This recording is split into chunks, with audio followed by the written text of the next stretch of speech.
أشهد أن لا إله إلا الله وحده لا شريك له وأشهد أن محمدا عبده ورسوله أما بعد فأعوذ بالله من الشيطان الرجيم بسم الله الرحمن الرحيم اللهم صل على محمد وعلى آل محمد وبارك وسلم إنك حميد مجيد. കഴിഞ്ഞ ക്ലാസ്സിൽ കർമ്മരംഗത്ത് നമ്മളിലുണ്ടായിരിക്കേണ്ട മാറ്റത്തെക്കുറിച്ച് ഹസ്രത്ത് മസീഹ് മൗഊദ് അലൈഹി സ്വലാത്തു വസ്സലാം പറഞ്ഞ ചില കാര്യങ്ങൾ ഓർമ്മപ്പെടുത്തിയിരുന്നു. ക്ലാസ് കഴിഞ്ഞതിന് ശേഷമാണ് ഞാൻ മറ്റൊരു കാര്യം ഓർത്തുപോയത്. മുമ്പൊരിക്കൽ ഇൽമ് അഥവാ ജ്ഞാനം, അറിവ് ലഭിക്കേണ്ടതിൻ്റെ ആവശ്യവും അത് കരഗതമാക്കേണ്ട ആവശ്യവും അതിനെ കർമ്മവുമായിട്ട് അതിനുള്ള ബന്ധത്തെക്കുറിച്ചും ഏതോ ഒരു ക്ലാസ്സിൻ്റെ ഒരു തലക്കൽ കുറച്ച് കാര്യങ്ങൾ പറഞ്ഞു. അത് ഇപ്പോഴല്ലത്, നമ്മൾ ക്ലാസ് തുടങ്ങുന്ന 2 കൊല്ലം മുമ്പാണ്. അപ്പോൾ അതിൽ ചില ഭാഗങ്ങൾ ഓർമ്മപ്പെടുത്തേണ്ടത് അനിവാര്യമാണെന്ന് ക്ലാസ്സിൻ്റെ ഇടയിൽ എനിക്ക് തോന്നിയിരുന്നു. പക്ഷേ വിഷയം ഡൈവേർട്ട് ചെയ്യാതിരിക്കാൻ വേണ്ടിയിട്ട് ഞാനത് ഒരേ ഭാഗത്ത് നിലനിന്നാണ്. ഇൽമ്, അറിവ് വേണ്ട എന്ന് വിചാരിക്കുന്നവരാരുമില്ല. മൊത്തത്തിൽ അങ്ങനെ തന്നെയാണ്. എല്ലാവരും വിചാരം എനിക്ക് അറിവ് വേണമെന്നാണ്. പക്ഷേ വേണമെന്ന് വിചാരിച്ചാലും അത് ആർജിക്കുന്നവരും അത് സമ്പാദിക്കുന്നവരും തുലവും കുറവാണ്. വളരെ അത്യാവശ്യമായ ഒന്നാണെങ്കിലും അത് സ്വീകരിക്കുന്ന കാര്യത്തിൽ, അതിനെ ആർജിക്കുന്ന കാര്യത്തിൽ ഞാൻ മനസ്സിലാക്കിയെടുത്തോളം ഇത്രയും അലസത വേറൊരു കാര്യത്തിൽ ഒരു മനുഷ്യൻ കാണിക്കാറില്ല എന്ന്. ഖലീഫത്തുൽ മസീഹ് സാനി തൻ്റെ മിക്ക പ്രഭാഷണങ്ങളിലും ആവർത്തിച്ച് പറയാറുണ്ടായിരുന്ന ഒരു കാര്യമാണ്. ഹുസൂർ തിരുമനസ് ജൽസ സാലനയിൽ ഒരു സ്പീച്ച് അതുവരെ ആരും കൈകാര്യം ചെയ്യാത്ത വൈജ്ഞാനികമായൊരു വിഷയം തിരഞ്ഞെടുക്കാറുണ്ടായിരുന്നു. എല്ലാ ജൽസ സാലനയും ആ സുന്നത്ത് പിന്നീട് ഖുലഫാക്കളും പലരും അത് സ്വീകരിച്ചു വന്നിട്ടുണ്ട്. ഖലീഫത്ത് മസീഹ് റാബിൻ്റെ കാലഘട്ടത്തിൽ കണ്ടിരുന്നു. ഹുസൂർ ഒരിക്കൽ ഇങ്ങനെ ഒരു സ്പീച്ച് നടക്കുന്ന കാലത്ത് അൻവാറുൽ ഉലൂമിൻ്റെ 4ാമത്തെ വാള്യത്തിൽ ഈ സ്പീച്ച് രേഖപ്പെട്ട് കിടക്കുന്നു. ഹുസൂർ പറഞ്ഞു, ഞാനിത് ഇനിയൊരു 50 വർഷം കൂടി എനിക്ക് ആയുസ് തന്നാലും എല്ലാ വർഷവും ഇത് ആവർത്തിച്ച് പറയും. കാരണം സാധാരണഗതിയിൽ മനുഷ്യൻ പറയാറുള്ളത് ചില എന്തെങ്കിലും വിഷയങ്ങൾ വരുമ്പോഴേ അത് ജീവൽ മരണ പ്രശ്നമാണെന്ന് പറയും. പക്ഷേ ഇത് ജീവൽ മരണ പ്രശ്നം അല്ല. ജീവൽ പ്രശ്നം ഒരു വിധത്തിലാണെങ്കിലും മരണത്തിന് ശേഷമുള്ള പ്രശ്നമാണ് ഏറ്റവും വലിയ പ്രശ്നം. അറിവില്ലെങ്കിൽ ജീവൽ മരണ പ്രശ്നം മരണത്തോടുകൂടി അവസാനിക്കും, ലോകത്തുള്ള എന്ത് പ്രശ്നം. പക്ഷെ പ്രശ്നം തുടങ്ങൽ മരിച്ചാലാണ്. പിന്നെ ഇതിനാണ് ഏറ്റവും വലിയ പ്രശ്നം മരിച്ചതിന് ശേഷമാണ്, അറിവില്ലെങ്കിലെന്ന്. അറിവ്, ഏത് തലത്തിലുള്ള അറിവും മനുഷ്യന് ഉപകാരപ്രദമാണ്. ചില ആളുകൾ വിചാരിക്കൽ മോശപ്പെട്ട അറിവൊന്നും പാടില്ല. പക്ഷെ മോശപ്പെട്ട അറിവും മനുഷ്യന് ആവശ്യമാണ്. ഈ കാര്യത്തെ ഖലീഫത്ത് മസീഹ് സാനി 2-3 പ്രഭാഷണങ്ങൾ വിശദീകരിച്ചിട്ടുണ്ട്. ഞാനത് ഓരോ ഭാഗം എടുത്ത് ഉദ്ധരിക്കാതെ അതിൻ്റെ ഒരു സംക്ഷേപമാണ് നിങ്ങളോട് എടുത്തു വെക്കുന്നത്. ഒന്ന്, ഹുസൂർ ഒരു പ്രഭാഷണം പറഞ്ഞത് ഏറ്റവും മോശപ്പെട്ട അറിവും മനുഷ്യന് അനിവാര്യമാണ്. അക്കാലഘട്ടത്തിൽ, ഇത് പറയുന്നത് ഏകദേശം 1918-19 കാലഘട്ടത്തിലാണ്. അപ്പോൾ പറഞ്ഞു, അന്ന് ഫൽസഫയാണ്, അതായത് പിന്നെ തത്വശാസ്ത്രം കൂടുതൽ പിന്നെ പ്രചാരം സിദ്ധിച്ച കാലഘട്ടമാണ്. അപ്പോൾ തത്വശാസ്ത്രം പഠിക്കുന്ന ആളുകൾ പൊതുവെ അന്ന് നാസ്തികരായി മാറാറുണ്ട്. അപ്പോൾ നാസ്തികത്വത്തിന് അടിത്തറയായതുകൊണ്ട് തത്വശാസ്ത്രം പഠിക്കരുതെന്ന് മുസ്ലിങ്ങൾ പലരെയും ഉപദേശിക്കാറുണ്ട്. ഇപ്പം ഇക്കാലഘട്ടത്തിൽ ചില ആളുകൾ സയൻസ് അധികം പഠിച്ചവൻ സയൻസ് പഠിക്കാത്തതുകൊണ്ടാണ് മതത്തിൽ വിശ്വസിക്കുന്നത്, സയൻസ് പഠിച്ചാൽ മാത്രമുള്ള വിശ്വാസം പോകും എന്ന് വിചാരിക്കുന്നവരുണ്ട്. അങ്ങനെ പല കാര്യത്തിലും പഠിപ്പിന് വിലക്ക് എല്ലാ സ്ഥലത്തും വരലുണ്ട്.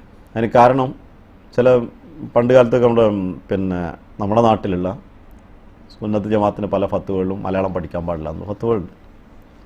ഭാഷ പഠിച്ചാലുണ്ടാകുന്ന അപകടങ്ങളെക്കുറിച്ചിട്ട് ചില ഫത്വകളിലൊക്കെ ഉദാഹരണമായിട്ട് 1932 സമസ്ത കേരള ജമിയത്തുൽ ഉലമയുടെ ഒരു ഫത്വ മലയാളം എഴുത്ത് പെൺകുട്ടികളെ പഠിപ്പിക്കരുതെന്നാണ്.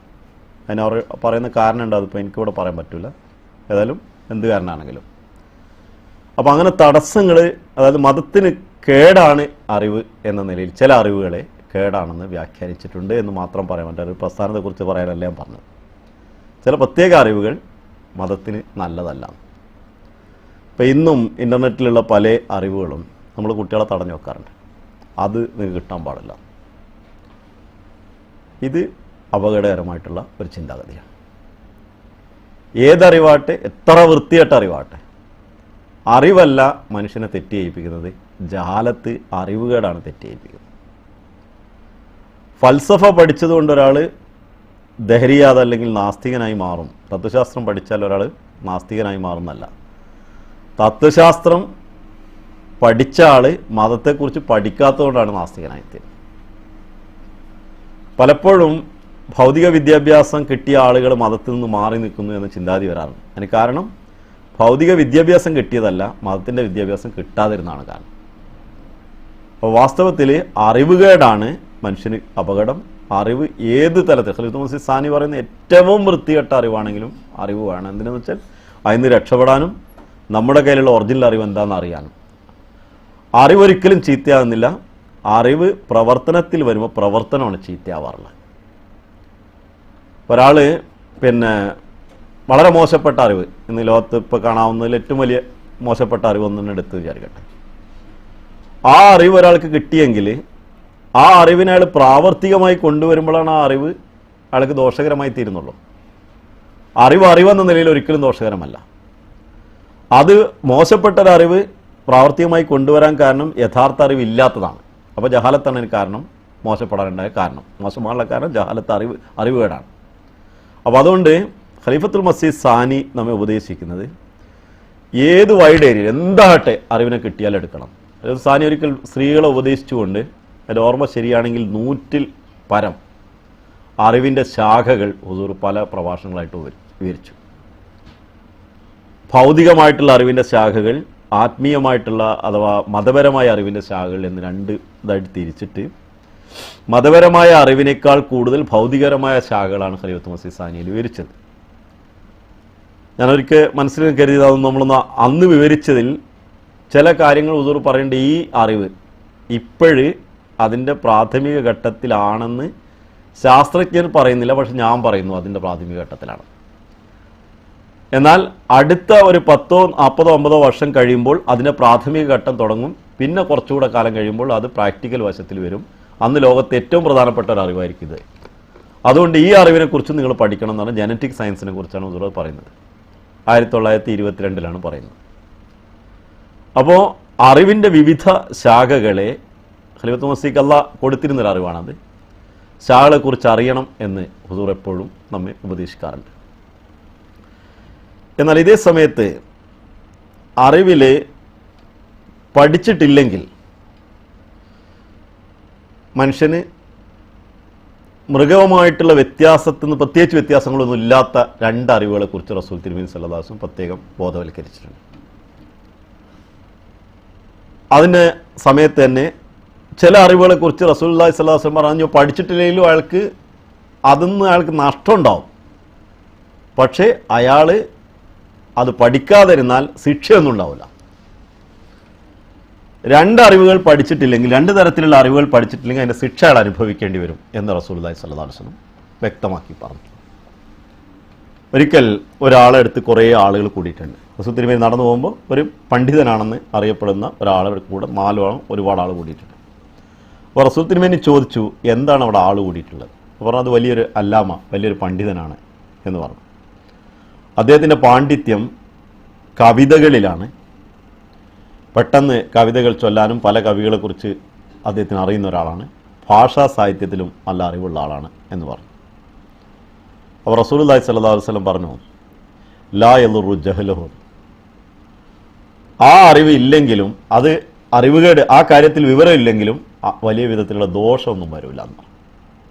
ഭാഷാ സാഹിത്യത്തിൽ ഒരുത്തന് വിവരമില്ലെങ്കിലും കവിതകളിൽ വിവരമില്ലെങ്കിലും അയാൾക്ക് വലിയ ദോഷമൊന്നും വരാനില്ല. ചരിത്രപരമായിട്ടുള്ള അറിവുണ്ട് എന്നോട് പറഞ്ഞു. ചരിത്രപരമായിട്ടുള്ള അറിവില്ലെങ്കിലും ഭാഷാപരമായിട്ടുള്ള അറിവില്ലെങ്കിലും കവിതയുടെ ശാസ്ത്രത്തിൽ വിവരമില്ലെങ്കിലും വലിയ ദോഷങ്ങളൊന്നുമില്ല എന്ന് റസൂലുള്ളാഹി സ്വല്ലല്ലാഹു അലൈഹി വസല്ലം അരുൾ ചെയ്തു. എന്നാൽ റസൂൽ തിരുമേനി പറഞ്ഞു, 2 അറിവുകളില്ലെങ്കിൽ ശിക്ഷിക്കപ്പെടും. അതൊന്ന് ഇൽമുൽ അബ്ദാൻ വ ഇൽമുൽ അദിയാൻ എന്ന് റസൂലുള്ളാഹി സ്വല്ലല്ലാഹു അലൈഹി വസല്ലം പറഞ്ഞു. ഇൽമുൽ അബ്ദാൻ എന്ന് പറഞ്ഞാൽ ശാരീരിക ശാസ്ത്രത്തെക്കുറിച്ചുള്ള വിവരം. മനുഷ്യൻ്റെ ശരീരത്തെക്കുറിച്ചുള്ള വിവരം ഇല്ലെങ്കിൽ അയാൾ ശിക്ഷിക്കപ്പെടും, അയാൾ ശിക്ഷ അനുഭവിക്കേണ്ടി വരും. ഇൽമുൽ അദിയാൻ, മതപരമായിട്ടുള്ള അറിവില്ലെങ്കിലും അയാൾ ശിക്ഷിക്കപ്പെടും എന്ന് റസൂലുള്ളാഹി സ്വല്ലല്ലാഹു അലൈഹി വസല്ലം പറഞ്ഞു. അത് നിർബന്ധമാണ്. അത് പഠിച്ചിട്ടില്ലെങ്കിൽ അയാൾ മനുഷ്യനല്ലാതെ ആയിത്തീരുന്നു പറഞ്ഞു. ഇൽമുൽ അബ്ദാൻ, ശരീരത്തെക്കുറിച്ച് അറിയാത്തവർ തൻ്റെ ഭക്ഷണക്രമത്തിലും മറ്റു കാര്യത്തിലും അനുഭവിക്കുന്ന ശിക്ഷകൾ നമ്മൾ തന്നെ മനസ്സിലാക്കുന്നുണ്ട്. കണ്ടതൊക്കെ വാരി തിന്നുന്ന ആളുകൾ, തന്നെ ശരീരത്തെക്കുറിച്ച് ഒന്നും അറിയാം. ഇത് നമ്മൾ വിചാരിക്കേണ്ട ചില ആളുകൾ ഭക്ഷണത്തിന് പ്രിയ ആയതുകൊണ്ട്, അങ്ങനെയല്ല, വിവരക്കേടുകൊണ്ടാണ്. അവർക്ക് കാഞ്ഞിരക്കായ എടുത്തടുത്ത് തിന്നില്ല, കയ്പുണ്ട് എന്നുള്ള വിവരമുണ്ട്. അത് തിന്നിട്ട് എന്താണ് സംഭവിക്കുന്നത്? മൈദ നമ്മൾ കഴിക്കുന്നുണ്ട്, കാര്യമായിട്ട് കഴിക്കും. ഞാൻ മൈദയുടെ ക്ലാസ് എടുക്കല്ല. മൈദ കഴിച്ചാൽ ഷുഗർ ഉണ്ടാകാൻ എളുപ്പമാണെന്നുള്ള വിവരം ഇല്ലാത്തതുകൊണ്ട് എല്ലാവരും മൈദ കഴിക്കും. വിവരം ഉണ്ടായി ഉറപ്പുണ്ടെങ്കിൽ ഒരിക്കലും കഴിക്കില്ല. പിന്നെ എന്തെങ്കിലും രോഗം ഉണ്ടായാൽ ആ രോഗത്തിന് അപകടമുള്ള സാധനം, കുറേ സാധനങ്ങളുടെ പേര് അവർക്ക് അറിയാം, അവരുടെ സ്വന്തം വിവരത്തിൽ വരും. അപ്പോൾ അസിഡിറ്റി ഉള്ള ഒരുത്തന്നെ ഒരു ഭക്ഷണം കഴിച്ചാൽ, ഒരു പ്രത്യേക ഭക്ഷണം കഴിച്ചാൽ അവൻ അസിഡിറ്റി കൂടുമ്പോൾ ശ്വാസം മുട്ടലും പ്രശ്നങ്ങളുണ്ടാവും. അപ്പോൾ പിന്നെ അതൊരിക്കലും അവൻ കഴിക്കില്ല, ആ വിവരം ഉണ്ടായി.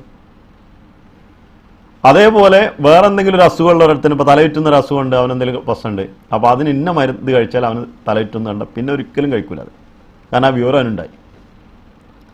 അപ്പോൾ നമ്മളുടെ ശരീരത്തെക്കുറിച്ചുള്ള വിവരം മുഹമ്മദ് മുസ്തഫ സല്ലല്ലാഹു അലൈഹി വസല്ലം തിരുമേനി പറയാണ്, അനിവാര്യമാണെന്ന് മാത്രമല്ല, അത് അല്ലെങ്കിൽ ശിക്ഷിക്കപ്പെടും. അവൻ ശിക്ഷയ്ക്ക് വിധേയനാകേണ്ടി വരും.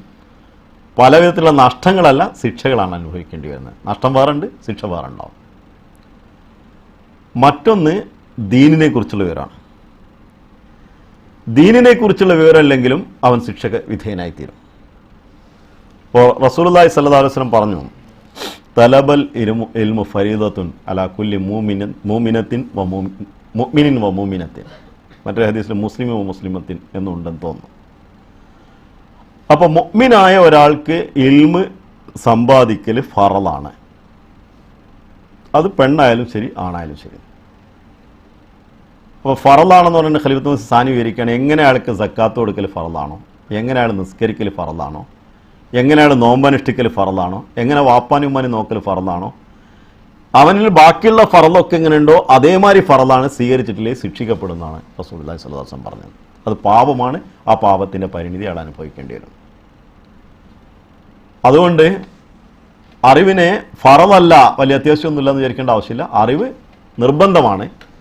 അതല്ലെങ്കിൽ അവൻ നിസ്കരിക്കാത്തത് പോലെ തന്നെയാണ്, സക്കാത്ത് കൊടുക്കാത്തത് പോലെ തന്നെയാണ്, ഹജ്ജ് ചെയ്യാത്ത കടമപ്പെട്ടവൻ ഹജ്ജ് ചെയ്യാത്ത പോലെ തന്നെയാണ് അറിവ് സമ്പാദിക്കുന്നവൻ അറിവ് സമ്പാദിക്കാത്തത് എന്ന് തിരുമേനി പറഞ്ഞു.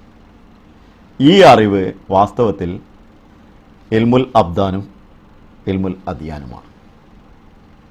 മറ്ററിവുകൾ വേണ്ട എന്നല്ല പറയുന്നത്.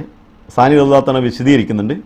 ഇപ്പോൾ ഒരാൾ ഇംഗ്ലീഷ്, ആ കാലഘട്ടത്തിൽ ഇംഗ്ലീഷാണ് വലിയ കാര്യമായിട്ട്. ഇപ്പോൾ നമ്മൾ കമ്പ്യൂട്ടർ നോളജും മറ്റ് പുതിയ ടെക്നോളജിയിലുള്ള വിവരങ്ങളും എടുക്കുന്നത് പോലെ ആ കാലഘട്ടത്തിൽ ഇംഗ്ലീഷുള്ള ആളുകളാണ് അത്യാവശ്യം പുരോഗതി പ്രാപിക്കുന്നത്, 1920-22 കാലഘട്ടത്തിൽ. അപ്പോൾ ഇംഗ്ലീഷ് അറിവില്ലാത്ത ആളുകൾ ആണ് ഇംഗ്ലീഷ് പഠിക്കൽ ഫറളാണ്, അത് പഠിച്ചിട്ടില്ലെങ്കിൽ ശിക്ഷിക്കപ്പെടും എന്നാണെങ്കിൽ ആദ്യം ശിക്ഷിക്കപ്പെടുന്നത് മസീമോദിനെയാണ്, റസൂലുള്ളാഹിനെയാണ്. ഇവരൊന്നും ഇംഗ്ലീഷ് പഠിച്ചിട്ടില്ല. മസീം അലൈഹി സ്വലാത്തു വസ്സലാം കുറച്ച് ഇംഗ്ലീഷ് പഠിക്കാൻ ശ്രമിച്ച്, പക്ഷേ അത് പൂർത്തിയാക്കിയിട്ടുണ്ടായിരുന്നില്ല. ബൈബിൾ ആ കാലഘട്ടത്തിൽ ഉറുദുവിലുള്ള ബൈബിളിനെ ഇംഗ്ലീഷിലേക്ക് തർജ്ജമ ചെയ്തിട്ട് അത് വായിച്ചുകൊണ്ട് മസീം അലൈഹി സ്വലാത്തു വസ്സലാം ഇംഗ്ലീഷ് പഠിക്കാൻ വേണ്ടി ശ്രമിച്ചിരുന്നു. പക്ഷേ ആർക്കെങ്കിലും തോന്നണ്ട അത് എളുപ്പമുള്ള പണിയല്ല, അല്ലെങ്കിൽ അപ്പോൾ പഠിക്കണ മെത്തേഡല്ലാന്ന്. പക്ഷെ അത് മെത്തേഡാണെന്ന് മനസ്സിലാക്കി ഞാനൊരു ഭാഷ പഠിച്ചത് അങ്ങനെയാണ്. മസീമോൻ അങ്ങനെ ഒരു സുന്നത്ത് കണ്ടപ്പോൾ അതിൽ കൂടെ പഠിക്കാൻ എളുപ്പമുണ്ട് വിചാരിച്ചു അങ്ങനെ തന്നെയാണ് ഞാനൊരു ഭാഷ പഠിക്കാൻ ശ്രമിച്ചത്. അതിലെനിക്ക് ഒരുപാട് ഗുണവും കിട്ടിയിട്ടുണ്ട്. ഞാൻ പറഞ്ഞു വരുന്നതല്ല, പിന്നെ ഭാഷ പഠിക്കുക അതല്ലെങ്കിൽ മറ്റ് വിവരങ്ങൾ, സയൻസ് പരമായിട്ടുള്ള വിവരങ്ങൾ അത് വേണ്ടെന്നല്ല, അതാണ് ഈ ഫറലാക്കപ്പെട്ടത് എന്നൊരിക്കലും കരുതണ്ട. കാരണം അങ്ങനെയാണെങ്കിൽ ഫറലാക്കപ്പെട്ട ആളുകളൊക്കെ ഒരുപാട് ആളുകൾ ഇല്ലാത്തവരുണ്ട്, അവരൊക്കെ ശിക്ഷിക്കപ്പെടും. സഹാബത്തിൽ ഭൂരിപക്ഷം അങ്ങനെ ആയിത്തീരും. ഇനി അറിവിൻ്റെ കാര്യത്തിൽ ചില ആളുകൾ തെറ്റിദ്ധരിച്ച് ഏറ്റവും വലിയൊരു തെറ്റിദ്ധാരണ, ഞാൻ അറിവ് സമ്പാദിക്കുന്ന ആളുകൾക്ക് പറ്റുന്ന ഏറ്റവും വലിയൊരു അപകടം കൂടിയാണത്. എഴുത്തും വായനയാണ് അറിവിൻ്റെ അടിസ്ഥാനമെന്ന് കരുതുന്നവരുണ്ട്. അതൊരു വിഡ്ഢിത്തമാണ്. എൻ്റെ വാക്കുകളിലല്ല, ഖലീഫത്തുൽ മസീഹ് സാനിയുടെ വാക്കുകളിൽ. അങ്ങനെയാണെങ്കിൽ റസൂലുള്ളാഹിക്ക് എഴുത്തും വായന അറിയില്ല. സഹാബത്തിൽ 9 ആൾക്കല്ലാതെ ആർക്കും അറിയില്ല. ആരംഭത്തിലുള്ള സഹാബത്തിന് 9 ആൾക്ക് മാത്രമേ എഴുത്തും വായന അറിയുള്ളൂ. ബാക്കിയുള്ള എല്ലാവരും വിവരം കെട്ടവരായിരിക്കും, അല്ലെങ്കിൽ ആരും ഈ ഹദീസ് അനുസരിച്ച് പ്രവർത്തിക്കാത്തവരായിരിക്കും. റസൂലുള്ളാഹി സ്വന്തം പറഞ്ഞിട്ടും സ്വന്തം പ്രവർത്തിയിൽ കാണിക്കാത്ത ആളായിത്തീരും. ഞാൻ അടുത്ത സമയത്ത് ഒരു വർഷം മുമ്പ്, കഴിഞ്ഞ ജനുവരിയിലാന്ന് തോന്നുന്നു, നമ്മുടെ മുഫ്തി സിൽസില മുബഷിർ അഹമ്മദ് സാഹിബ് ഖാനുവാനെ കാണുന്നുണ്ടായി. അപ്പം നല്ല അറിവുള്ള, ഈ കാലഘട്ടത്തിൽ ഇപ്പം നമ്മുടെ ജമാഅത്തിൽ ടോപ്പിൽ വിവരങ്ങളുള്ള ഒരാളാണ് അദ്ദേഹം. ഞാൻ കണ്ട, അതായത് നേർക്ക് കണ്ട ആളുകളിൽ എനിക്ക് വളരെ ഹഠാത് ആകർഷിച്ചൊരു വ്യക്തിത്വമാണ് അത് അറിവിൻ്റെ കാര്യത്തിൽ. കാരണം അത് പുസ്തകം നോക്കി പറയുന്ന ഞാനൊന്നും കണ്ടിട്ടില്ല. ദിവസങ്ങളോളം അദ്ദേഹത്തിൻ്റെ താമസിച്ചിട്ട് ഒരുപാട് ക്വസ്റ്റ്യൻ ആൻസറുകളും ഒരുപാട് പ്രഭാഷണവും ഒക്കെ നടത്തി. പക്ഷേ പുസ്തകം നോക്കിയിട്ട് പറയുന്നതൊന്നും കണ്ടില്ല, നോട്ട് നോക്കിയിട്ട് പറയുന്നതൊന്നും കണ്ടില്ല. എന്നെ ഇത് വല്ലാതെ ഇതായപ്പോഴേ ഒരു മ്യൂസിയത്തിൽ ചെല്ലുമ്പോൾ അവിടെയുള്ള ശരീരത്തിൻ്റെ വ്യത്യസ്ത അവയവങ്ങളെക്കുറിച്ചിട്ട് അതിന് അറബിയിൽ ഇന്നതാണ് പറയുക. വയറ്റിൻ്റെ ഉള്ളിലുള്ളൊരു സാധനത്തിന് അറബിയിൽ ഇന്നതാണ് പറയാം. അപ്പോൾ ഞാൻ തമാശയ്ക്ക് പഞ്ചാബിയിൽ എന്താ വെച്ചാൽ അതും പറഞ്ഞു. അപ്പോൾ അത് രണ്ടും അറിയാത്ത ഒരാൾ വെച്ച് ഇംഗ്ലീഷിൽ എന്താ ഇംഗ്ലീഷും പറഞ്ഞു. പിന്നെ ഒന്നുകൂടെ ഒരു ഉത്സുകത എന്നുള്ള നിലയ്ക്ക് ഉറുദു ചോദിച്ചപ്പോൾ അതും പറഞ്ഞു. അപ്പോൾ പറഞ്ഞു എന്നാൽ ഫാർസിയിലൂടെ കേട്ടോ പറഞ്ഞു. ഫാർസിയിലും പറഞ്ഞു. അങ്ങനെ ഒന്നിൻ്റെ അല്ല, ഒരു 10-25 സാധനങ്ങളുടെ പേര് പറഞ്ഞു. എവിടെയും നോക്കിയിട്ടല്ല. അവിടെ എഴുതി വെച്ച അറബിയിൽ എഴുതി വെച്ചിട്ടുണ്ട്, അത് തെറ്റാണെന്നും പറഞ്ഞു 1-2 സ്ഥലത്ത്. അത് അവർക്ക് തെറ്റ് പറ്റാനുള്ള കാരണം എന്നതാണെന്നും പറഞ്ഞു. അപ്പോൾ ഞാൻ വല്ലാതെ അത്ഭുത പരാന്തരനായി. ഞാൻ പറഞ്ഞു ഇതിങ്ങനെയാണ്, ഇങ്ങനെ കാണാപ്പാടം പഠിച്ചു വെക്കണേ എങ്ങനെയാണെന്ന് വിചാരിച്ചു.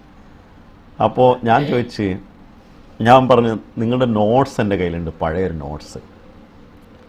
മുനാസറയ്ക്ക് താങ്കളെടുക്കുന്ന നോട്ട്സ് എനിക്ക് ദോസ്തുമർ ഷായ് സാഹിബ് മുഖേന കിട്ടിയതാണ്. ഹാഫിസ് മുസഫർ സാഹിബ് ദോസ്തുമർ ഷായ് സാഹിബ് മുഖേന നോട്ട്സ് കിട്ടിയാണ്. ഞാനത് ആ കാലഘട്ടത്തിൽ 1995 ഫോട്ടോ കോപ്പി എടുത്ത് വെച്ചിട്ടുണ്ട് ഇന്ന വിഷയത്തിലെന്ന് പറഞ്ഞു. അപ്പം എന്നോട് പറഞ്ഞു നോട്ട്സ് എടുത്ത് നടക്കരുതെന്ന്. എനിക്കൊരുപാട് ഉപകാരപ്പെട്ടൊരു സംഗതിയാണ് പല മുനാസറകളിലും വാദപ്രതിവാദങ്ങളിലും. അപ്പോൾ എന്നോട് നോട്ട്സ് എടുത്ത് നടക്കരുതെന്ന് പറഞ്ഞു. അപ്പോൾ എന്താണെന്ന് വെച്ച് നോട്ട്സ് എടുക്കുന്ന ആൾ വിഡ്ഢിയാണ്. ഞാൻ പറഞ്ഞത് അതെങ്ങനെയെന്ന് വെച്ച്, നോട്ട്സ് എടുക്കുന്നത് പഠിക്കാനുള്ളൊരു മെത്തേഡാണ്, അല്ലാതെ പഠിച്ചു എന്ന് വിചാരിച്ചു പോകാനാണ് ഞാൻ വിഡ്ഢി എന്ന് പറഞ്ഞത്. നമ്മൾ എന്തൊരു സാധനം കേട്ടാൽ ഉടനെ എഴുതി വെക്കുന്ന സ്വഭാവമുണ്ട്. എഴുതി വെക്കുന്ന ഒരു വിഡ്ഢി എന്നല്ല പറഞ്ഞത്. അപ്പോൾ പഠിച്ചു എന്നാണ് എല്ലാവരും ധരിക്കൽ, അവരാണ് വിഡ്ഢികൾ. അദ്ദേഹം പറഞ്ഞു എഴുതി വെക്കരുത് കഴിയുന്നത്. നിങ്ങളത് മനനം ചെയ്ത് അത് പഠിച്ചു വെക്കണം, അതാണല്ലോ പഠിത്തം. മറ്റേ ബുക്കിൽ ആദ്യം ഉണ്ടല്ലോ എന്ന് വെച്ച്. ഞാൻ തമാശ പറഞ്ഞൊരു 10-30 കൊല്ലം മുമ്പാണ് നിങ്ങൾ കണ്ടതെങ്കിൽ എനിക്ക് ഒരുപാട് ഗുണമുണ്ടായിരുന്നു. ഞാൻ ഒരുപാട് എഴുതിപ്പോയി. അപ്പം ഇതിൽ ഓരോരുത്തരുടെ ഓരോരുത്തർ വീക്ഷണമായിരിക്കും. പക്ഷെ അത് ചിന്തിച്ചാൽ, അദ്ദേഹം പറഞ്ഞ ആ ഡെപ്തിൽ അതിനെടുത്താൽ അത് തന്നെയാണ് ശരിപ്പെടുന്ന രീതി. എന്നിട്ട് അദ്ദേഹം പറഞ്ഞു പൂർവ്വകാലത്ത് എഴുതിയിട്ടല്ല ആൾക്കാർ പഠിച്ചത്. ഈ ഹദീസ് പണ്ഡിതന്മാരും എഴുതിയിട്ടുണ്ടായിരുന്നില്ല. ബുഖാരി അടക്കം എഴുതുന്ന സ്വഭാവം ഉണ്ടായിരുന്നില്ല എന്നാണ്. അത് എഴുതിയിട്ടുണ്ട്, പക്ഷേ പഠിക്കാൻ വേണ്ടി എഴുതുന്ന സ്വഭാവം ഉണ്ടായിട്ടില്ല. അപ്പോൾ ആയത്താണെങ്കിലും ഹദീസാണെങ്കിലും അദ്ദേഹം അവതരിപ്പിക്കൽ അങ്ങനെയാണ്. അള്ളാഹ് അങ്ങനെ ഒരു കഴിവ് കൊടുത്തതായിരിക്കാം, പക്ഷെ കഴിവ് പോഷിപ്പിച്ചെടുക്കുന്നതാണ്, തന്നെ ഉണ്ടാവണമല്ല. അതിൻ്റെ വിത്ത് ചിലപ്പോൾ ഉണ്ടാവും, പക്ഷെ അതിന് പോഷിപ്പിച്ചെടുത്തിട്ടില്ലേ ഉണ്ടാവില്ല. അപ്പോൾ എഴുതിയും വായിച്ചും അറിയാത്തത് കൊണ്ട് തങ്ങൾക്ക് അറിവ് കിട്ടുന്നില്ല. അതാണ് ഉറുദു വായിക്കാൻ അറിയാത്തതുകൊണ്ടാണ് മസീമോൻ്റെ ബുക്ക് വായിക്കാത്തതെന്ന് എല്ലാവരും പറയും.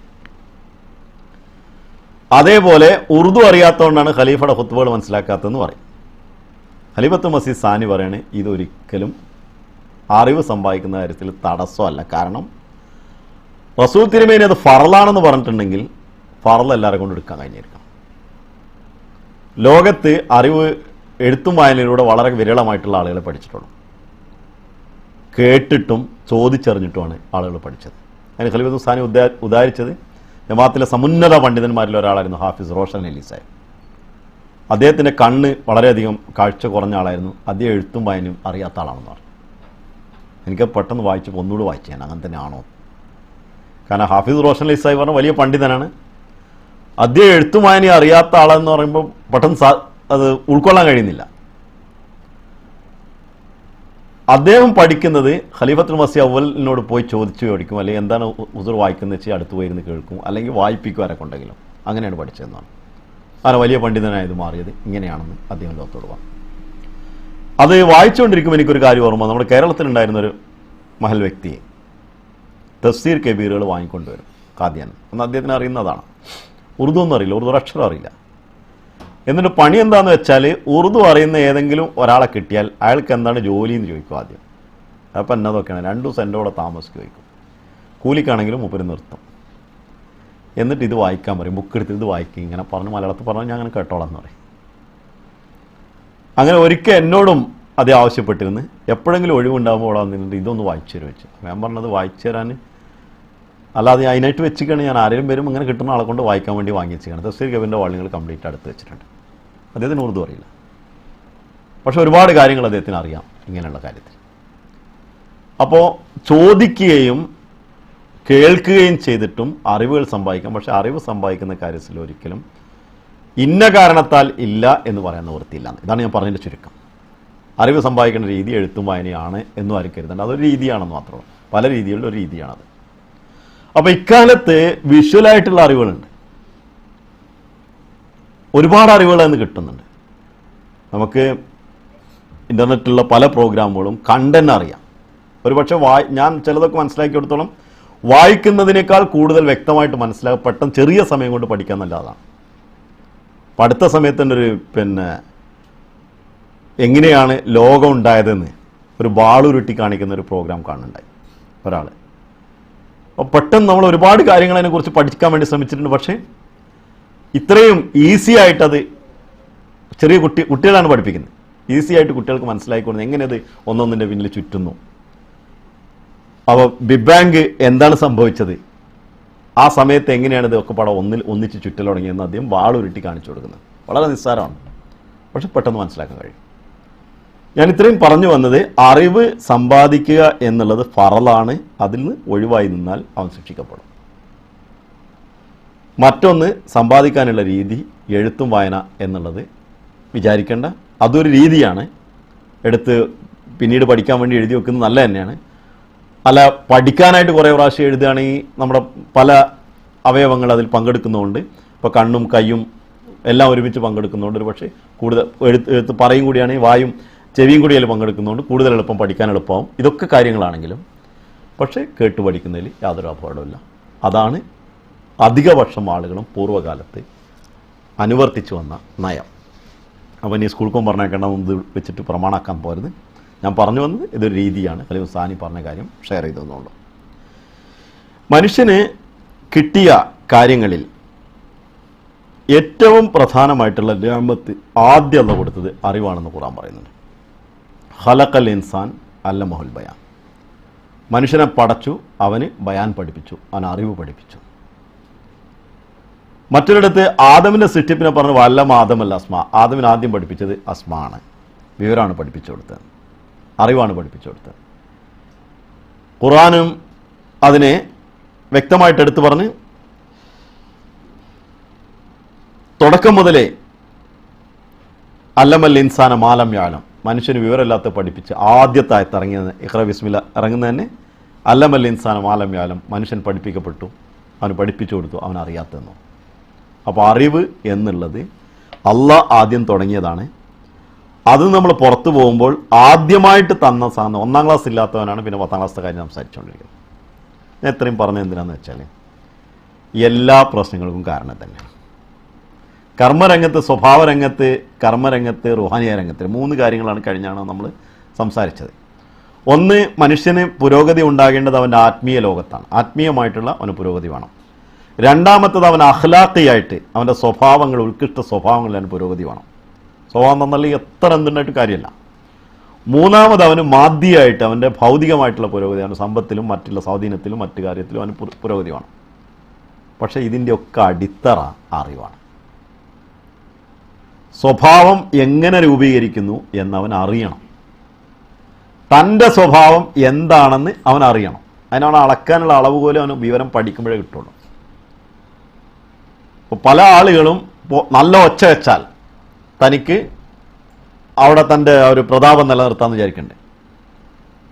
പക്ഷേ ഒച്ച വെക്കൽ പ്രതാപം നിലനിർത്തലല്ല, വിവരക്കേടാണെന്ന് മറ്റൊരിടത്ത് എഴുതി കാണുമ്പോഴാണ് നമ്മൾ അറിയുന്നത് വിവരക്കേടാണ് ചെയ്തതെന്ന്. അപ്പോൾ എല്ലാവരും ഉണ്ടായിരിക്കുമ്പോൾ ഒരാൾ സംസാരിക്കുകയാണെങ്കിൽ അത് വിവരക്കേടാണെന്ന് ഖലീഫത്ത് മസീഹ് സാനി പറയുന്നു. എല്ലാവരും വർത്താനം പറയുന്ന സ്ഥലത്ത് ഒരുത്തൻ മൗനമായിട്ട് ഉത്തരിക്കുകയാണെങ്കിൽ അതും പോക്കാണ്. അപ്പോൾ ആ വിവരം ഇല്ലാത്തത് കൊണ്ടാണ് എല്ലാവരും ഉണ്ടായിരിക്കും നമ്മൾ കയറി വർത്തമാനം പറയുന്നത്. സാധാരണ പള്ളിയിലൊക്കെ സാധാരണ കാണുന്ന പരിപാടിയാണ്. അപ്പോൾ അങ്ങാടിയിൽ ഒച്ചട്ട് സംസാരിക്കുന്നത് പാപമാണെന്ന് വരെ ഹദീസിലുണ്ട്. അപ്പോൾ റോട്ടിൽ കൂടി പോകുമ്പോൾ ആരും ഇപ്പോൾ നോക്കല്ല അവരുടെ കാര്യത്തിൽ. ഇപ്പം എനിക്ക് ചെറുപ്പത്തിൽ ഓർമ്മയുണ്ട്, ജുമാക്ക് പോകാൻ വേണ്ടിയിട്ടുള്ള സമയമാകുമ്പോൾ നമ്മളെ പൂർവ്വ മഹാത്മാക്കൾ ജുമാക്ക് വരുന്നത് ഒരു 10 മിനിറ്റ് മുമ്പേ ഓരോ ഒച്ച കേൾക്കും. അന്ന് നാട്ടിൽ വേറെ പൊല്യൂഷനൊന്നുമില്ല. അവർ വീട്ടിലെത്തിനും അവരെ വീട്ടിൽ നിന്ന് ഇറങ്ങുമ്പോൾ തന്നെ ഒച്ചവടെ കേൾക്കും. അപ്പോൾ നമ്മൾ ആ സമയം നോക്കല, അങ്ങനെ അന്ന് വാച്ചൊന്നുമില്ല. വലിയ വലിയ ആൾക്കാർ വരുന്നുണ്ട് ജുമാക്ക് പോകുന്നുണ്ട്. അപ്പോൾ ഒച്ച കേൾക്കാണ്ട് അപ്പോൾ പുറപ്പെട്ടൊന്നാണ് കണക്കൂട്ട്. 2-3 കിലോമീറ്ററൊക്കെ നടന്ന് നമ്മൾ ജുമാക്ക് പോകണം. അപ്പോൾ അത് ആ കാലഘട്ടത്തിൽ അറിവില്ലാത്തതിൻ്റെ പേരിലാണ് അവർ ചെയ്തുകൊണ്ടിരുന്നത്.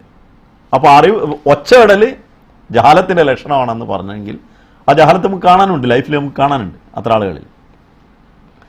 ഞാൻ ഇത്രയും പറഞ്ഞു വന്നത് സ്വഭാവത്തിൻ്റെ രൂപീകരണത്തിലാണെങ്കിലും ഭൗതികമായ സമ്പത്ത് അവൻ്റെ ധന്യമായിട്ടുള്ള ജീവിതത്തിനാണെങ്കിലും ആത്മീയമായ ഉയർച്ചക്കാണെങ്കിലും അടിത്തറ അറിവാണ് എന്ന് ഖലീഫത്തുൽ മസീഹ് സാനി നമ്മെ പഠിപ്പിക്കുന്നു.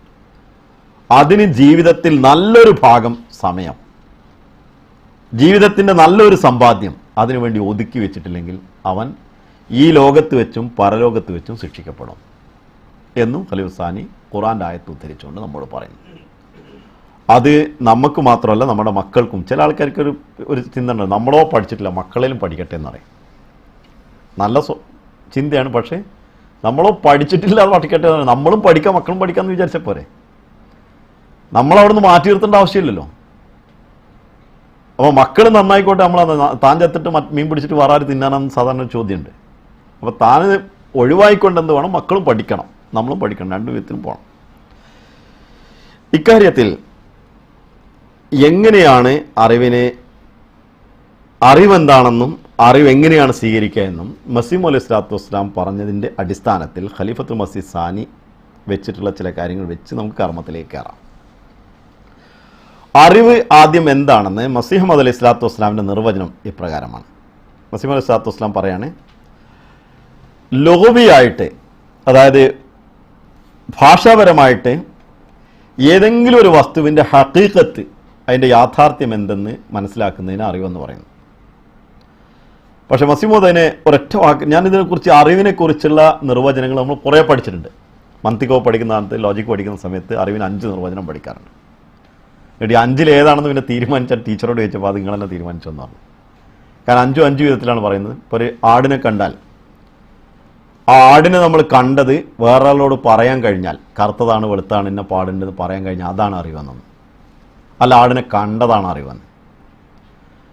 അതേപോലത്തെ വേറൊരു ആടിനെയും കണ്ട 2 ആടിനെയും തുലനം ചെയ്യാൻ കഴിവുള്ള ഒരു അറിവുണ്ട്. ആ അറിവാണ് യഥാർത്ഥത്തിലുള്ള അറിവെന്ന്. അങ്ങനെ അറിവിന് വേണ്ട ഒരുപാട് വ്യാഖ്യാനങ്ങൾ വെച്ച് മസീഹ് ഒറ്റ വാക്കിൽ അത് ഒതുക്കിയിട്ടുണ്ട്.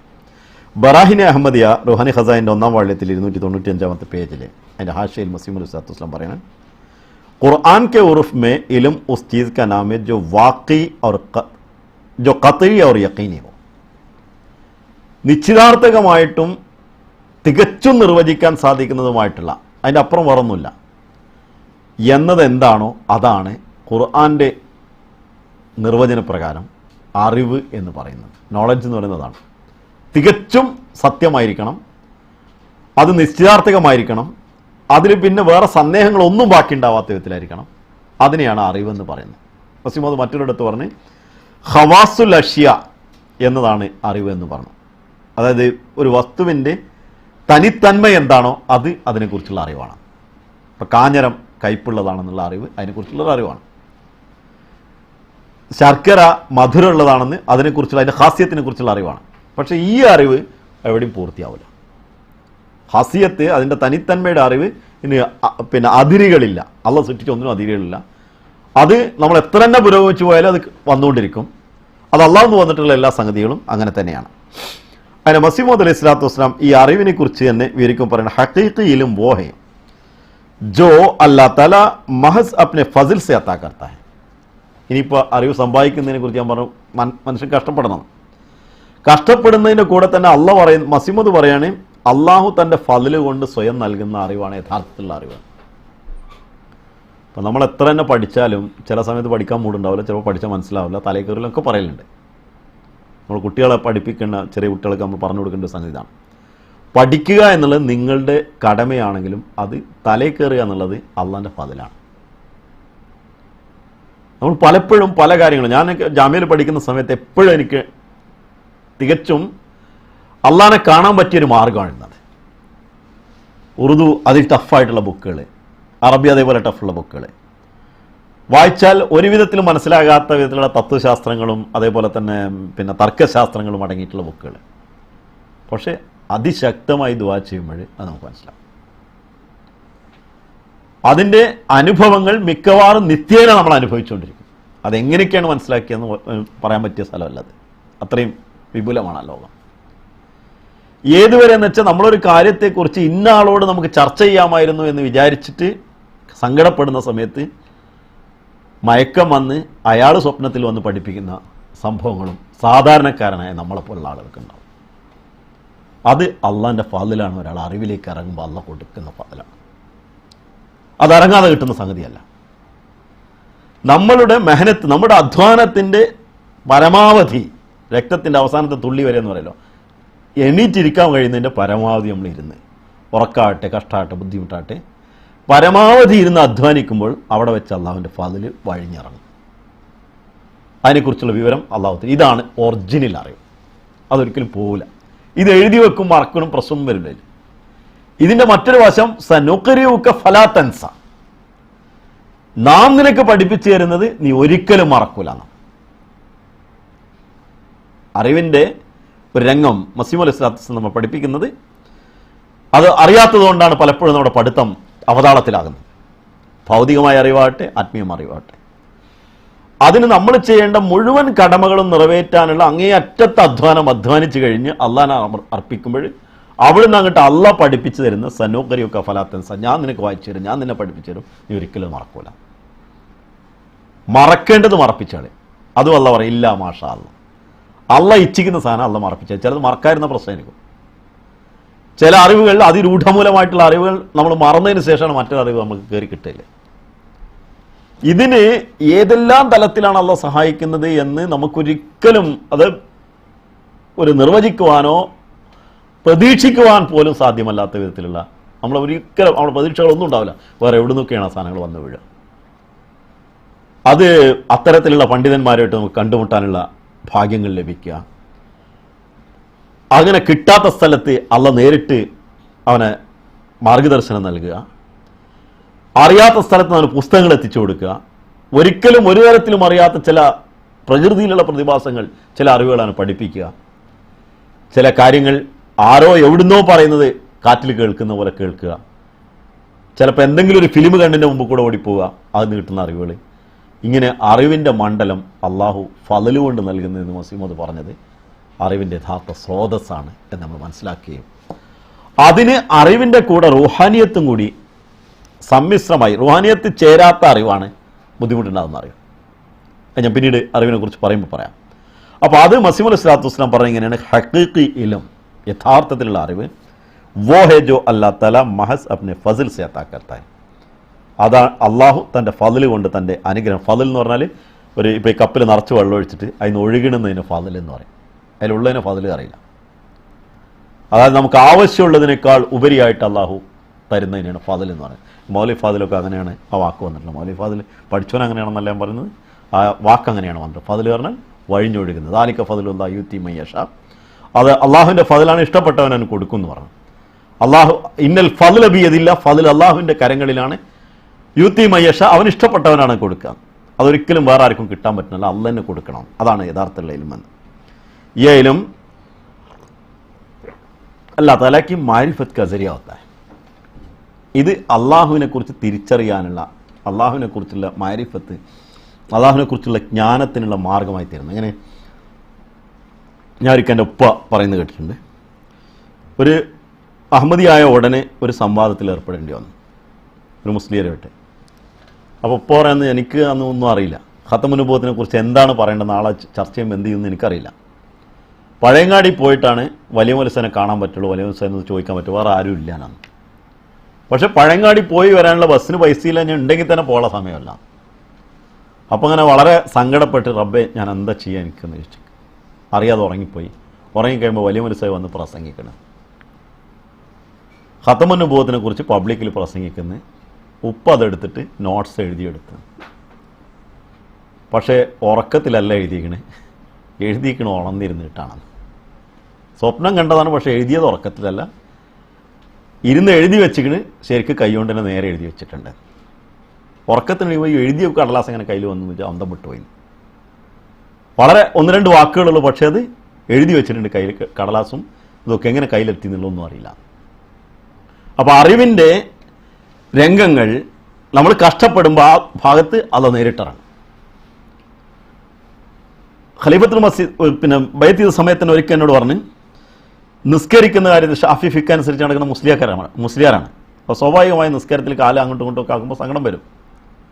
അപ്പോൾ മനസ്സിൽ വന്നിട്ട്, എങ്ങനെയാണ് റബ്ബേ ഇനി നിസ്കാരത്താലും പഠിച്ചതാണോ തെറ്റാ, അഹമ്മദികൾ നിസ്കരിക്കണമാണോ ശരി? അപ്പോൾ നിസ്കാരത്തിൽ ഇത്രയും ശ്രദ്ധിച്ചിട്ടില്ല, നിസ്കാരം പോകുന്നതാണ് പഠിച്ചിട്ട് വെച്ചിട്ടില്ല. അപ്പോൾ ആ ഒരു സംഗതിയെ ഒരു വിവരമില്ലാത്ത ആൾക്കാരാണ് അഹമ്മദികളാണ് കാണുന്നത്. പക്ഷേ അവർ നിസ്കരിക്കുന്ന ഇമാം മഹദിനെ സ്വീകരിക്കുന്ന ആൾക്കാരാണ്. പക്ഷേ ഞാൻ നിസ്കരിച്ച കുത്തിയതിനെയാണ്, ഞാൻ പഠിച്ച ഹദീസ് ഇങ്ങനെയാണ്. അങ്ങനെ സങ്കടത്തിൽ കടന്നുറങ്ങുമ്പോഴേ പെട്ടെന്ന് ജാഗ്രതയിൽ തന്നെ ഖലീഫത്തുൽ മസീഹ് സാനി വന്നുകൊണ്ട്, ഞാൻ നമസ്കരിച്ച് കാണിച്ചു തരാം, അതേപോലെ നമസ്കരിച്ചു, ഒന്നും സങ്കടപ്പെടണ്ടെന്ന് പറഞ്ഞു. ആ നമസ്കരിച്ച് കാണിച്ചു കൊടുത്തത് ഇങ്ങനെയാണ്, ഇങ്ങനെ കാല് വെക്കണം, ഇങ്ങനെ കൈ വെക്കണം എന്നാണ് സാനി നേരിട്ട് വിളിച്ച് നമസ്കരിച്ച് കാണിച്ചു കൊടുത്തുവെന്നും. രണ്ടാമത് കാദിയാനിൽ ചെന്നപ്പോൾ ഈ സ്ഥലത്ത് വെച്ചിട്ടാണ് എനിക്ക് സാനി കാണിച്ചു തന്നത്. പക്ഷേ ഈ സ്ഥലം എനിക്ക് അന്നറിയില്ലായിരുന്നു. ഞാൻ രണ്ടാമത് കാദിയാനിൽ വന്നപ്പോഴാണ് കണ്ടത്. കൊണ്ട് ആ സ്ഥലം എനിക്ക് കാണിച്ചു തന്നത്. അപ്പോൾ അറിവ് എന്നുള്ളത് അള്ളാഹുവിൻ്റെ ഫളല് കൊണ്ട് കിട്ടുന്നതാണ്. ആ ഫളല് അവൻ ഇഷ്ടപ്പെടുന്നവനാണ് കൊടുക്കുന്നത്. അത് മാരിഫത്തിനുള്ള മാർഗ്ഗമാണെന്ന് പറഞ്ഞാൽ, അള്ളാഹിനെ കുറിച്ച് തിരിച്ചറിയാനുള്ള മാർഗ്ഗമാണെന്ന് പറഞ്ഞ് ഞാൻ ഒരു ചെറിയൊരു സംഭവം, ഇങ്ങനെ ലക്ഷക്കണക്കിന് ആളുകൾ അഹമ്മദികളുണ്ട്, വലിയ വലിയ പണ്ഡിതന്മാരും വലിയ അള്ളാഹുമായിട്ട് ബന്ധപ്പെട്ട ആളുകൾ. അതാണ് അഹമ്മദിയത്ത്. നമ്മൾ വണ്ടി മാറി കയറിയിട്ട് ഇന്നോടത്തെത്തുമെന്ന് വിചാരിച്ചിട്ട് കാര്യമില്ല. വാസ്തവത്തിൽ അഹമ്മദിയത്ത് എന്ന് പറഞ്ഞത് ഈ രംഗത്ത് അള്ളാഹിനെ തിരിച്ചറിയാൻ കഴിയാം. മസീമോദ് എന്താണ് കൊടുക്കുന്നതെന്ന് ചോദിച്ചാൽ, മസീമോദ് കൊടുക്കുന്നത് തന്നെയുള്ളൂ, വേറെ ഒന്നുമില്ല. ചിലപ്പോൾ ആലോചിക്കാറുണ്ട്, 80 ബുക്കുകൾ മസീമോദ്, 80-ലധികം ബുക്കുകൾ, 140ഓളം പുസ്തകങ്ങളും ഖലീഫത്തുൽ മസീഹ് സാനിയുടെ. അത് മസീമോദിൻ്റെ 40-45 വർഷത്തെ റൈറ്റിങ്സ്. ഖലീഫത്തുൽ മസീഹ് സാനിയുടെ ഖിലാഫത്തിൻ്റെ കാലം മാത്രം എടുത്താൽ തന്നെ 52 വർഷം, അതിൻ്റെ മുമ്പ് എഴുത്ത് തുടങ്ങിയിട്ടുണ്ട്. ഖലീഫത്തുൽ മസീഹ് സാലിസിൻ്റെ 10-17 വർഷം, റാബീൻ്റെ 10-20 വർഷത്തിൻ്റെ അടുത്തുള്ള സമയം. ഇതൊക്കെ പാടെ വായിക്കാൻ നമ്മളെടുത്തുള്ള ആകെ ഒരു 10-50 വയസ്സ്. അതിൽ നമ്മൾ കളിച്ച് കിടന്നൊക്കെ ഒഴിവാക്കിയ പിന്നെ ഒരു 10 വർഷം ബാക്കി ഉണ്ടാവുള്ളൂ. ആലോചിച്ചാൽ ഭ്രാന്തായി പോകും. നമുക്ക് എങ്ങനെ അത് കണ്ടെത്താതെ ചത്തുപോകുമല്ലോ എന്നുള്ള സങ്കടമായിരിക്കും ഏറ്റവും വലിയ സങ്കടം. അതിൻ്റെ ഒരു വശങ്ങളിലേക്ക് ഒരു പ്രാവശ്യമെങ്കിലും എത്തി നോക്കാതെ ഈ ഭൂമിയിൽ നിന്ന് ചത്തുപോയാൽ ഈ കാലഘട്ടത്തിൽ കിട്ടിയത് നമുക്ക് കിട്ടാത്ത ആൾക്കാരാണ്. അപ്പോൾ നമ്മളെ ലൈഫിന് അഹമ്മദിയത്തിൽ കിട്ടുന്ന സുഖം, അത് പഠിക്കുകയും അതിൻ്റെ രീതി എങ്ങനെ പഠിക്കണം എന്നോട് സാനി ഒരു 7 നിർദ്ദേശങ്ങൾ നൽകുന്നുണ്ട്. അപ്പോൾ പറയുമ്പോൾ ബാക്കി കാര്യങ്ങൾ ഞാൻ പറയാം. പഠിക്കൽ എങ്ങനെയായിരിക്കണം. അപ്പോൾ അതിൽ നമ്മൾ പോകുമ്പോൾ കിട്ടുന്ന മാരിഫത്ത്, അള്ളാഹിൻ്റെ അടുത്ത് കിട്ടുന്ന മാരിഫത്താണ് യഥാർത്ഥത്തിലുള്ള മാരിഫത്ത്. മറ്റു മാരിഫത്തൊക്കെ പറയാണ്. വല്ലാഹു യൂത്തിൽ ഹിക്മത മൻ യശാ വമൻ യൂതൽ ഹിക്മത ഫഖദ് ഊതിയ ഖൈറൻ കസീറ. ഖുർആൻ പറയുന്നു. മസീഹ് അലൈഹി സ്വലാത്തു വസ്സലാം ഈ കാര്യത്തെ വിശദീകരിച്ച് മൽഫുദാത്തിൽ മസീഹിൻ്റെ പ്രഭാഷണം തന്നെ രേഖപ്പെടുത്തിയിട്ടുണ്ട്. ആർക്കാണോ ഹിക്മത്ത്, അറിവ് നൽകപ്പെടുന്നത്, അവന് അത് അള്ളാഹ്ക്ക് ഇഷ്ടപ്പെട്ടവനാണ് അറിവ് കൊടുക്കുന്നത്. പക്ഷേ ആർക്കാണോ അറിവ് ഹിക്മത്ത് നൽകപ്പെട്ടത്, അവന് ഖൈറൻ കസീറാണ് വിളിച്ചിട്ട് അത്ര വലിയ ഖൈർ വേറൊന്നും കിട്ടിയിട്ടില്ല. അള്ളാഹുവിൻ്റെ റിസ്ക് എന്ന് പറഞ്ഞത് ഇതാണ് യഥാർത്ഥ റിസ്ക് എന്ന് മസീഹ് അലൈഹി സ്വലാത്തു വസ്സലാം എടുത്തു പറയും. അപ്പോൾ അള്ളാഹിൻ്റെ ഭൂമിയിൽ വന്നിട്ട് അള്ളാഹിൻ്റെ റിസ്ക് തിന്നാൻ കഴിയാത്ത ആളുകൾ, പുല്ലും വൈക്കോലും തിന്നുന്ന ആൾക്കാരും നെല്ലും അരിയും തിന്നു എന്നുള്ളത് മാത്രമേ ഉള്ളൂ. അവൻ താഴെ തിന്ന് നമ്മൾ കുറച്ച് മേലുള്ളത് തിന്നുന്നുള്ളൂ. യഥാർത്ഥ റിസ്ക് അള്ളാഹുവിൻ്റെ ഈ അറിവിൻ്റെ റിസ്ക്കാണെന്ന് ഖുർആൻ പറയുകയും മസീഹ് മൗഊദ് സ്വല്ലല്ലാഹു അലൈഹി വസല്ലം വിശദീകരിക്കുകയും നൽകുകയും ചെയ്തിട്ട് കിട്ടിയിട്ടില്ലെങ്കിൽ ഭയങ്കര വലിയ അപകടത്തിലാണുള്ളത്. തുടർന്ന് മസീഹ് മൗഊദ് സ്വല്ലല്ലാഹു അലൈഹി വസല്ലം പറയുന്നത് അവർ ഖശിയത്തെ ഇലാഹി പൈദാ ഹോത്തി ഹൻ, അള്ളാഹുവിനെ കുറിച്ചുള്ള ഭയം ഉണ്ടാകുന്നു. അള്ളാഹിനുള്ള ഭയം നരിടമാരി ഭയപ്പെടാനുള്ളതല്ല, അള്ളാഹിനെ കുറിച്ചുള്ള അറിവ് കിട്ടുമ്പോഴാണ് അള്ളാഹിനെ മാരിഫത്ത് കിട്ടുന്നത്. ആ അറിവ് കിട്ടിയാലാണ് അള്ളാഹിൻ്റെ ഖശിയത്ത് ഉണ്ടാകുന്നത്. ജൈസക്കെ ഖുർആനെ മജീദ് में अल्लाह ताला फरमाता है इन्नमा यख्शल्लाहु मिन इबादिहिल उलमा यख्शल्लाഹ മിൻ ഇബാദിഹിൽ ഉലമ. അള്ളാഹുവിനെ ഭയപ്പെടുന്നത് ഇത്തരത്തിലുള്ള അറിവ് കിട്ടിയവർ മാത്രമാണ്, വേറെ ആരുമില്ല. അങ്ങനത്തെ അറിവ് കിട്ടാത്ത ഒരാൾ അള്ളാഹുവിനെ ഭയപ്പെടാൻ സാധിക്കില്ല. അവൻ അറിവിനെ ഭയപ്പെടുന്നവരെല്ലാം, അല്ലാതെ കിതാബ് ഓതിയിട്ട് ഇൽമ കിട്ടണമല്ല. അറിവ് മുഖേന അള്ളാഹുവിനെ കുറിച്ചുള്ള അറിവ് കിട്ടുന്നു, ഉടനെ തന്നെ അത് മുഖേന അള്ളാഹുവിനെ കുറിച്ചുള്ള ഭയപ്പാടുണ്ടാവുന്നു. ഇതാണ് യഥാർത്ഥമുള്ള അറിവ്. अगर इल्म से अल्लाह ताला की खशियत में तरक्की नहीं होती तो याद रखो वो इल्म तरक्की या मारिफत का जरिया नहीं है. അറിവ് കൊണ്ട് അള്ളാഹുവിൻ്റെ മാരിഫത്തിൽ, അള്ളാഹുവിനെ കുറിച്ചുള്ള അറിവിൽ നമുക്ക് പുരോഗതി ഉണ്ടാകുന്നില്ലെങ്കിൽ ഓർത്തുകൊള്ളുക, അതൊരിക്കലും മാരിഫത്തിനുള്ള മാർഗമല്ല, അള്ളാഹുവിനെ കുറിച്ചുള്ള ജ്ഞാനത്തിനുള്ള മാർഗമല്ല. ഇതാണ് മസീഹ് മൗഊദ് റസൂലുള്ളാഹി സ്വല്ലല്ലാഹു അലൈഹി വസല്ലം നമ്മോട് പറയുന്നത്. ഉത്ലുബുൽ ഇൽമ വലൗ കാന ബിസ്സീൻ, വലൗ ബിസ്സീൻ കാനാന്ന് സാധാരണ ഹദീസിൽ പറഞ്ഞു അങ്ങനെ വന്നിട്ടുണ്ട് പല കിതാബുകളിലും. വലൗ ബിസ്സീൻ, ചൈനയിലാണെങ്കിലും ഇൽമിനെ നിങ്ങൾ സ്വീകരിക്കുക എന്ന് പറഞ്ഞത് ഈ തലത്തിലുള്ള, അതായത് വിദൂരതയല്ല, ചൈന എന്നുള്ള ഒരു പ്രത്യേക സ്ഥലമല്ല, ചൈനയിലാണ് എല്ലാ വിവരം എന്നൊക്കെ പറഞ്ഞ് അതിനെ വ്യാഖ്യാനിക്കുന്നവരുണ്ട്. ഉണ്ടായിക്കോട്ടെ, എനിക്ക് പ്രശ്നമൊന്നുമില്ല. പക്ഷേ ചൈനയിൽ അത്ര ദൂരം പോകേണ്ടി വന്നാൽ, അന്ന് അറേബ്യയിൽ നിന്ന് ചൈനയ്ക്ക് എത്തണമെങ്കിൽ നല്ല പണിയാണ്, ഹിമാലയത്തിൻ്റെ അപ്പുറത്ത് കൂടി താണ്ടി വന്നിട്ടുണ്ട് അങ്ങോട്ട് പോകാൻ. അപ്പോൾ അത്ര വലിയ പ്രശ്നമാണെങ്കിലും അനുഭവിച്ചാലും അറിവിൻ്റെ കാര്യത്തിൽ മുമ്പോട്ട് പോകണം എന്നാണ് നബി തിരുമേനി സല്ലല്ലാഹു അലൈഹി വസല്ലം പറഞ്ഞത്. മസീഹ് മൗഊദ് അലൈഹിസ്സലാത്തു വസ്സലാം അടുത്ത് പറഞ്ഞ ഇൽമ व हिकमत ऐसा खजाना है जो तमाम दौलतों से अशरफ है, दुनिया की तमाम दौलतों को फना है लेकिन इल्म और हिकमत को फना नहीं. മൽഫൂദാത്ത് വോള്യം 7. ഇൽമ ഹിക്മത്ത് എന്നുള്ളത് ഒരു വലിയ ഖജനാവാണ്. എല്ലാ സമ്പത്തുകളും നശിച്ചു പോകുന്നു. എല്ലാ സമ്പത്തുകളെക്കാളും അഷ്റഫ്, ഏറ്റവും കൂടുതൽ ആദരിക്കപ്പെടേണ്ട ഒന്നാണത്. എല്ലാ സമ്പത്തുകളും നശിച്ചു പോകും, എന്നാൽ അറിവൊരിക്കലും അവസാനിച്ചു പോകുന്നില്ല. അപ്പം മസീഹ് മൗഊദ് സ്വല്ലല്ലാഹു അലൈഹി വസല്ലമിൻ്റെ കാലഘട്ടത്തിൽ മസീഹ് മൗഊദിന് സ്വത്തും ഉണ്ടായിട്ടുണ്ട് പറയും. പക്ഷേ ആരും ഇന്ന് അതിന് എത്ര ഏക്കർ സ്ഥലം ഉണ്ടായിരുന്നു, എവിടെയൊക്കെ ഉണ്ടായിരുന്നു, ആരും ചർച്ച ചെയ്യുന്നില്ല. ഒരു ഭരണകർത്താവ് എന്ന നിലയിലാണ് അദ്ദേഹത്തിന് പിതാവുണ്ടായിരുന്നത്. പക്ഷെ അതൊന്നും ഉണ്ടായിട്ട് ഒരു സ്വത്തിനെ കുറിച്ചും ആർക്കും അറിയില്ല. ദാവൂദ് അലൈഹി ഇസ്ലാമിന് രാജഭരണം ഉണ്ടായിരുന്നു, രാജാവിൻ്റെ സ്വത്തിനെ കുറിച്ച് ആരും ചർച്ച ചെയ്യുന്നില്ല. പക്ഷേ ദാവീദിൻ്റെ സങ്കീർത്തനങ്ങൾ വായിക്കാൻ ഇഷ്ടംപോലെ ആളുകളുണ്ട്. അപ്പോൾ അറിവാണ് യഥാർത്ഥത്തിൽ നിലകൊള്ളുന്നത്. നമ്മളുടെ കാലശേഷവും അതാണ് ഉണ്ടായിരിക്കുക. നമ്മുടെ മക്കൾക്ക് എത്ര സമ്പാദിച്ചു കൊടുത്താലും ഒരറിവ് മക്കൾ കൊടുത്തിട്ടുണ്ട്, അതാണ് ഏറ്റവും വലുത്. അത് അവർ ജീവിതത്തിൽ എന്നും ഓർക്കും. അവർ കിട്ടിയ, നമ്മൾ കൊടുത്ത സമ്പാദ്യത്തെ നിലനിർത്താനും നല്ലത് അത് തന്നെയാണ്. വിശുദ്ധ ഖുർആനിലെ അറിവിനെക്കുറിച്ച് മറ്റൊരു സ്ഥലത്ത് മസീഹ് മൗഊദ് സ്വല്ലല്ലാഹു അലൈഹി വസല്ലം സൂചിപ്പിച്ചൊരു സംഗതി, അറിവ് കിട്ടണമെങ്കിൽ നമ്മൾ എങ്ങനെ വേണമെന്ന് വെച്ചാൽ അള്ളാഹിൻ്റെ മുമ്പിൽ അങ്ങേയറ്റം വിനീതരായി നിൽക്കണം. സാധാരണ ചില ആൾക്കാർക്ക് എനിക്ക് ആ വിവരമുണ്ട് ഈ വിവരമുണ്ട് എന്നൊക്കെ പറയുന്നത്, അതിന് ഉറുദുവിലൊരു പേരുണ്ട് ഹമദാനി എന്ന് പറയും. എല്ലാ വിവരങ്ങളുള്ള ആൾക്കാരെ ആണെന്ന് നടിക്കുന്ന ആൾക്കാരെ ഹമദാനി എന്ന് പറയും. മലയാളത്തിൽ എന്താണ് നല്ല വാക്കെന്ന് എനിക്കറിയില്ല. എല്ലാം അറിയുന്ന ആണോ, സകലകല വല്ലഭൻ എന്നൊക്കെ പറയുമ്പോൾ സകലകല വിവരമുള്ള ഒരുത്തനെ കുറിച്ച് താനിക്കുണ്ട് എന്നുള്ള ഓർമ്മ പറച്ചിൽ. അങ്ങനെ എന്ത് പറഞ്ഞാലും അവർക്ക് അഭിപ്രായം ഉണ്ടാവും. അല്ലാത്തത് സാനി രസമായിട്ടൊരു വിവരം പറയുന്നുണ്ട്. അല്ലാമ റോമി തന്നെ മസ്നവിയിൽ ഒരു കഥ എഴുതിയിട്ടുണ്ട്. ഒരാൾ വലിയൊരു ആലിമാണെന്ന് പറഞ്ഞ രാജാവിനോട് ഒരുപാട് ഉപദേശിച്ചു, നിങ്ങൾ ആ ആലിമിൻ്റെ അടുത്ത് പോകണം എന്ന് ഒരു ബുസുർഗ് അയാളെ ഉപദേശിക്കുകയാണ്. പോകാമെന്ന് പറഞ്ഞ അവസാനം ഒരു